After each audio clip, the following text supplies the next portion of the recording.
Pregnancy ആവുന്ന സമയത്ത് couples O പിയിൽ കാണാൻ വരാറുണ്ട്. ഭർത്താക്കന്മാർക്ക് ഏറ്റവും കൂടുതലുള്ളൊരു സംശയമാണ്, അമ്മ സാധാരണ കഴിക്കുന്ന ഭക്ഷണം മതിയാവുമോ അതോ രണ്ടുപേർക്കുള്ള ഭക്ഷണം കഴിക്കണോ എന്ന്.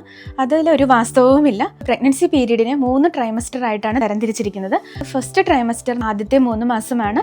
ആ 3 മാസം എന്ന് പറയുന്നത് അമ്മ സാധാരണ കഴിക്കുന്ന ഭക്ഷണം മതിയാവും.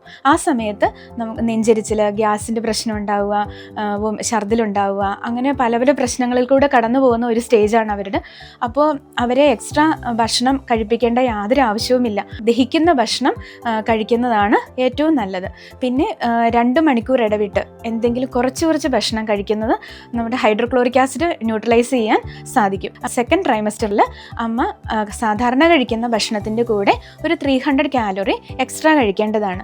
അതിൻ്റെ കൂടെ കൂടുതൽ പോഷകങ്ങൾ, വെജിറ്റബിൾസും ഫ്രൂട്ട്സും ഒക്കെ കൂടുതലും ഭക്ഷണത്തിൽ ഉൾപ്പെടുത്തേണ്ടത് ആവശ്യമാണ്. കുഞ്ഞിൻ്റെ വളർച്ചയ്ക്ക് ആവശ്യമുള്ള പോഷകങ്ങളായ അയൺ, അതുപോലെ വൈറ്റമിൻസ് എല്ലാം ഈ ട്രൈമസ്റ്ററിൽ ആവശ്യമുണ്ട്. ലാസ്റ്റ് ട്രൈമസ്റ്ററിൽ 3 മാസമാണ് അമ്മ കൂടുതലും എക്സ്ട്രാ ഒരു 500 കാലോറിയും കൂടെ ഭക്ഷണം കൂടുതലായിട്ടും കഴിക്കേണ്ടത്. കൂടുതൽ പോഷകങ്ങൾ അടങ്ങിയ പ്രോട്ടീൻ, കുഞ്ഞിൻ്റെ വളർച്ചയ്ക്ക് ആവശ്യമുള്ള പ്രോട്ടീൻ ആവശ്യമാണ്.